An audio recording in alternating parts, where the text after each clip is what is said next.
Hi, Mystery Reopened here. Today I'm going to explain a German comedy film called Suck Me Shakespeare. So just relax, watch out, and take care. Zeki Müller is a felon serving prison time for robbing a bank. He attends an academic class in prison where the inmates are provided different levels of education.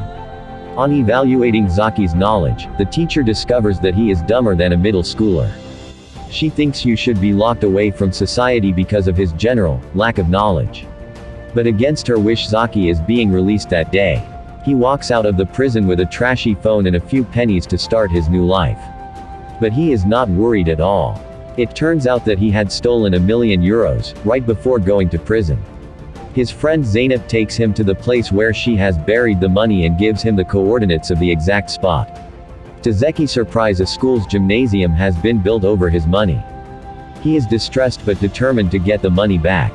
In the following scene, a gangster bangs Zeki's dead onto a table, asking for €2,000 worth of loan that he had borrowed before imprisonment. Zeki promises to get the money back in a few weeks and intern asks for accommodation. The gangster owns a strip club and allows him to crash in one of the display rooms. That night, Zeki decides to get a job as a janitor in the school. That way, he can gain access to the gymnasium and can build a tunnel up through his money. The following day, he goes to the school for an interview and bumps into a teacher named Lisi. She has a cheerful personality, a trait that her students either love or hate. Zeki goes to the principal's office and sees a bunch of people waiting for a job interview. Although they are overly dressed for a janitor, Zeki doesn't think much of it. To get rid of the competition, he breaks the fire alarm, making everyone run away. When the principal comes outside, he tells her a student broke it accidentally.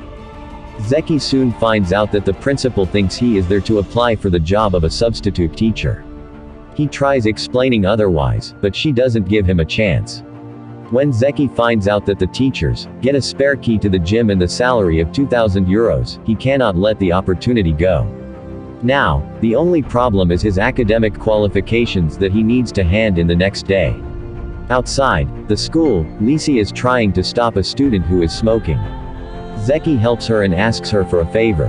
He pretends to be interested in sharing the syllabus but in reality wants to steal her academic certification to use it as his own. Later that day, they meet at her house and share an awkward conversation. When she is distracted, Zeki drugs her cup of tea that makes her pass out. Taking the opportunity, he searches the entire house for her academic certification and tries to print it. But just when he is in a hurry, the printer refuses to work. So instead, Zeki transfers the file to a flash drive. Lisi's friend Caro arrives at home and is about to catch him in the act. Zeki makes it seem like he and Lisi are in bed together and covers up his plan. The following morning, they bump into each other at school, but Zeki doesn't acknowledge what happened yesterday. Lisi is bothered because to her, they had gotten a bit too close than they should have. Zeki walks into the teacher's room right before a teacher jumps off the window. She had been so taken to the hospital. She has been so troubled by the students of her class. But now, in her place, Lisi is assigned to class 10B. The students of the class are known as the devils of disguise. They play seemingly harmless pranks on the teachers and to make their life a living hell. Suffice to say that Lisi is not too thrilled about the assignment. In his first class, Zeki orders the students to bring a VCD of their favorite movie every day for them to watch in his class. The one who chooses the best movie will get better grades. Zeki seems to be enjoying teaching, but the same cannot be said for Lisi. The students laugh at every word she says and do not cooperate. When she picks up chalk, a slimy substance sticks it to her fingers. Then as she tries to wash it off, the faucet breaks. She realizes that the students had set up the prank and drives herself off with a towel, only to find out that it has been smothered with a black substance. Humiliated, she tries to leave but the door handle has dog feces stuck to it. That was a pretty elaborate prank for a bunch of idiots. After being utterly defeated by the monsters, she requests the principal to let her share the responsibility with someone else. However, the principal asks her to leave if she cannot handle the pressure of being a teacher. That night, Zeki goes to the school's gym to start digging for his money. Meanwhile, at Lisi's home, her friend, Caro fixes the printer that prints out Lisi's academic results. On looking up the details of the print, they figure out that it was done when Zeki was in the house and when Lisi was passed out. Lisi suspects him of using her diploma to get the job. She drives to the school and checks his files in the principal's office. On matching the results, she realizes that her suspicions is true. Minutes later, she bumps into Zeki and calls him out for using her diploma. He asks her to name her price, but Lisi doesn't want any money, all she wants is to get rid of her duty as 10B's teacher. The next day, they request the principal to swap their duties. Zeki steps into the classroom and comes across a male genital drawn on the boards. He tries to fetch something from the cupboard, but accidentally sets his hands on mouse traps. As he retreats, a slimy black substance drops on him and the students burst out laughing. Still, he tries continuing the class, but is stuck to the chair in the process. The following day, Zeki arrives prepared with a paintball gun. Some students are outside skipping classes and refusing to come even when asked. He hits them with the gun and gathers them all in the classroom. He only wants them to stay quiet for his period and doesn't care if they study or not. When Lisi arrives to ask for chalk, she sees a student crying.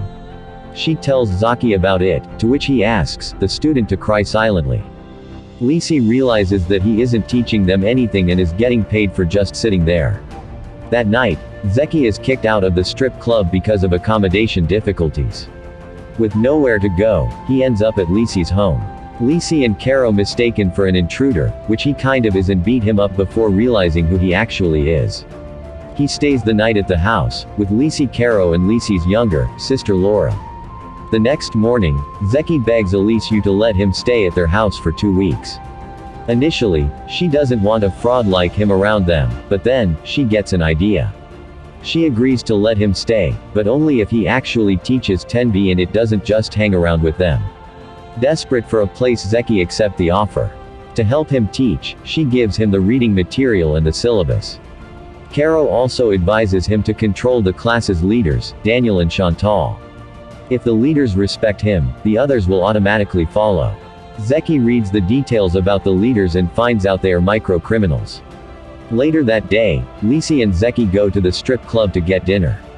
Lisi tells him that Daniel of class 10B wants to be a drug dealer in the future, which is the primary reason why he is uninterested in studying. With this information, Zeki might be able to help the students even though he is not in the least interested in doing so. That night while digging through the gym, he finds a time capsule buried several years ago. On checking, he discovers Lisi's picture and a note inside. He laughs at her note, where she wishes she weren't so fat. Eventually, he falls asleep on his desk. In the morning, the students take advantage of his unconsciousness and give him a makeover. Lisi helps him in the toilet because he feels sick. The care she shows for him is unlike anything Zeki has ever experienced.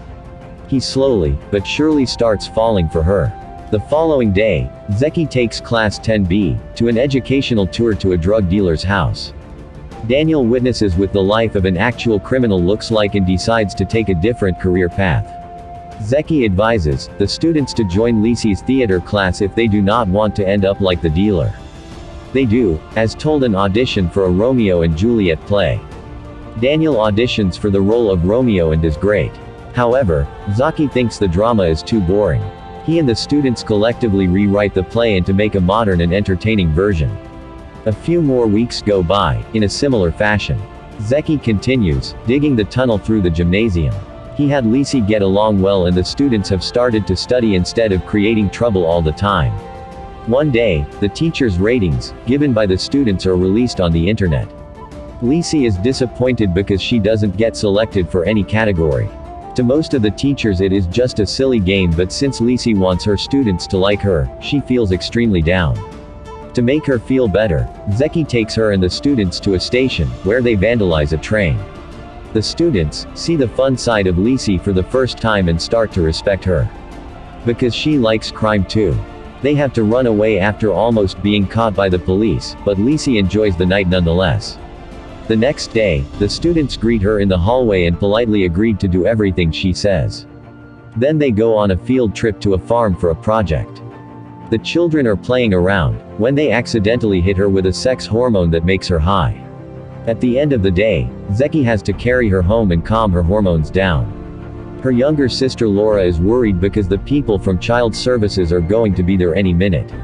If they see Lisi in such a condition, they might reconsider letting Laura live with her. When Lisi wakes up a while later, she sees Zeki and Laura talking to the person from child services.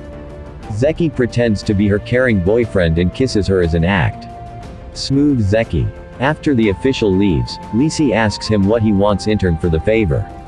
To her surprise, he replies that he did it for Laura. That evening, Zeki finally finds the money he had been looking for. He goes through a roller coaster of emotions and starts crying tears of happiness. He then goes to the strip club and pays off his debts.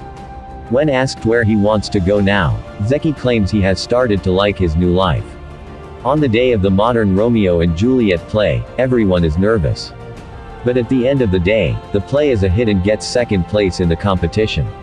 The students are overjoyed because this is the first thing they did as a group that was successful. The following day at gym class, a student performs a high jump and accidentally reveals the tunnel under the gymnasium. While Lisi goes down to check, she overhears Zeki on the other side talking to someone on the phone. He reveals everything about his true intentions for coming to the school. Lisi feels betrayed and used by him. She also learns about his past as a criminal and threatens to call the police if he does not leave his job and her home immediately. With no way to convince her otherwise, Zeki agrees to go away. The next day is the big test that the students have been preparing for a long time. Before it starts, they bring a different pictures and stare at them. On being asked, they reveal that Zeki had advised them to bring a picture of what they love the most to keep them motivated. A student informs Lisi that Zeki's motivation photo is in his drawer. Curious, she checks it and finds a picture of herself that he had found in the time capsule.